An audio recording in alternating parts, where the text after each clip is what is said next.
Gazoo Racing, GR.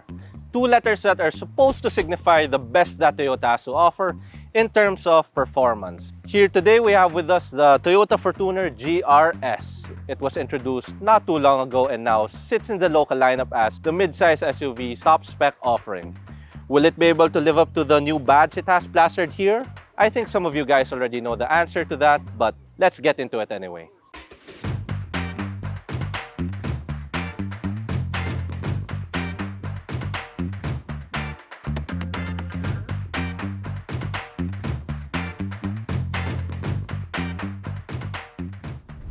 First things first, it runs on a 2.8-liter turbo diesel engine that's the same as the company's non-GRS Fortuner units. With that, you're talking 201 horsepower and 500 Newton meters of torque.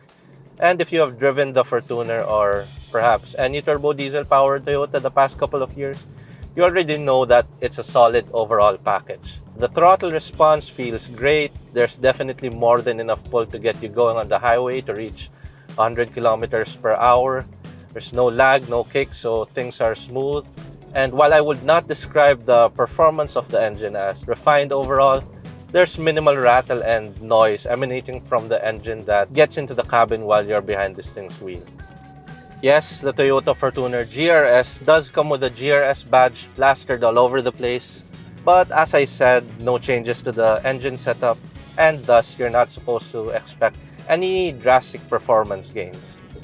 While I say this, I do not mean that no improvements or alterations have been made, because for the suspension, it gets a monotube suspension setup now, which is supposed to give it better handling and an improved ride. While I haven't noticed any changes to the way the steering wheel feels when you're driving it, so it's still on the heavier side, which is good for when you're driving on the expressway, not so much for when you're trying to park a mid-size SUV in a tight city side street. As for comfort, the ride, I have to say that it kind of does feel like the GRS is better at absorbing minor road imperfections like smaller potholes and bumps, but I would not describe the gain as anything too significant or game-changing. I mentioned the brakes, so this gets Gazoo Racing brakes, GR brakes on all four wheels. And I really do like the way that the stopping power feels on this thing. The brakes bite hard, they're very responsive. I don't think you're gonna find any problems coming to a stop when you're behind this thing's wheel. Overall, it's the same Fortuner experience that the market has become accustomed to. It's a solid overall package that gets some gains in terms of ride quality, and you've got a much nicer interior, which I'm going to get to in a bit. The first thing you're going to notice when you hop inside the Toyota Fortuner GRS and press the push to start button is you will be greeted by a neat GR graphic here in the instrument cluster. After that, of course, you have the new seats over here with a nice premium dimpled finish on the center. And on the sides of the seat, you've got supportive bolsters wrapped in black leather. Obviously, you've got the GR logo on the headrests over here. From there, you'll find the same red contrast stitching on the dashboard, the armrests, and of course, on the steering wheel. You've also got the GR badge here on the 3-spoke steering wheel. A nice dimpled finish here as well. You've got the paddle shifters. And I'm not a particular fan of carbon fiber treatments in vehicles that aren't performance cars, but here on the Fortuner GRS, I'm actually in love with the way that it's been applied here. For the infotainment system, it's not anything too flashy. Perhaps most importantly, it has Apple CarPlay, which should be a no-brainer at this point considering you are paying a relative premium for this particular variant.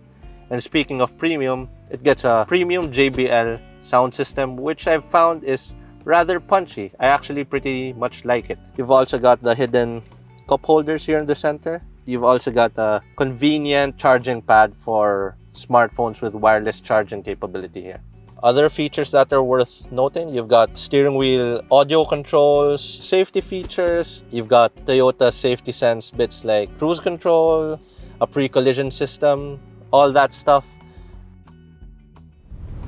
Alright guys, and now we're in the second row of the Toyota Fortuner GRS. Basically, it's the same overall vibe as the front area. You've got the dark seats wrapped in black premium leather, nice red contrast stitching, and the same dimpled premium finish on the center of the seats. Speaking of the center, on the center of the second row, you've got a drop-down armrest that does not have cup holders. Oh wait, yes it does! Neatly concealed cup holders, and you can hide that with the simple push here and get that back up there. Other things we want to note, you've got rear AC vents, 2 of them in fact, and you can control them with the rear AC controls up here. Lastly, you have 2 USB-A charging ports, not USB-C, but that's fine. Most people probably still charge with USB-A. That's basically it for the second row. And now we're going to be moving on to the third row of the Fortuner GRS, but to do that, we're gonna have to get it set up. So we're gonna pop open the tailgate here, and again, it's automated, so one press, convenient, simple, easy to use. Now, I want to point out that one part of the SUV game, the mid-size SUV game where Toyota is still sorely lagging is with the third row, not because of the space or anything. It's how you set the whole thing up. It's not too big of a deal if you're used to it, but if you're shorter or say your arms aren't as strong as mine, I'm joking, but yeah, you get the point. It takes a lot of effort to get it done, especially if you're on the shorter side, because you still kind of have to climb into the back if that's the case. But there you have it.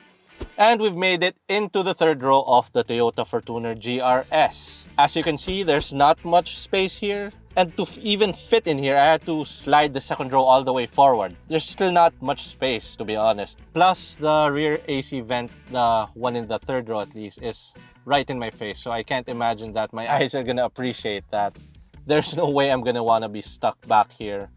Maybe kids, you can squeeze them in here, but full-grown adults, it might be a stretch, but it can be done.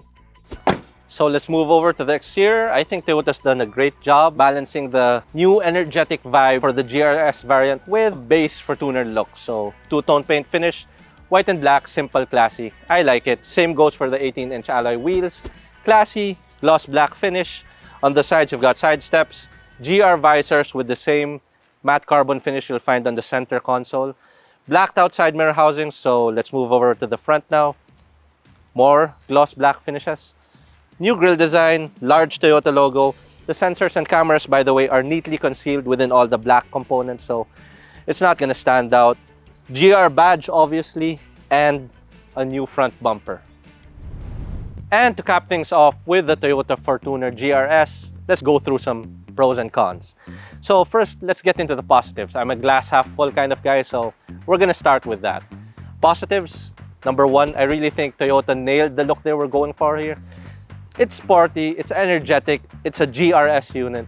At the same time, things are nicely balanced out by the classic rugged Fortuner look and the two-tone black and white paint finish that's simple, minimalist, classy. Number two, there are some mechanical upgrades. Like I said, it's got an updated suspension setup plus new GR brakes.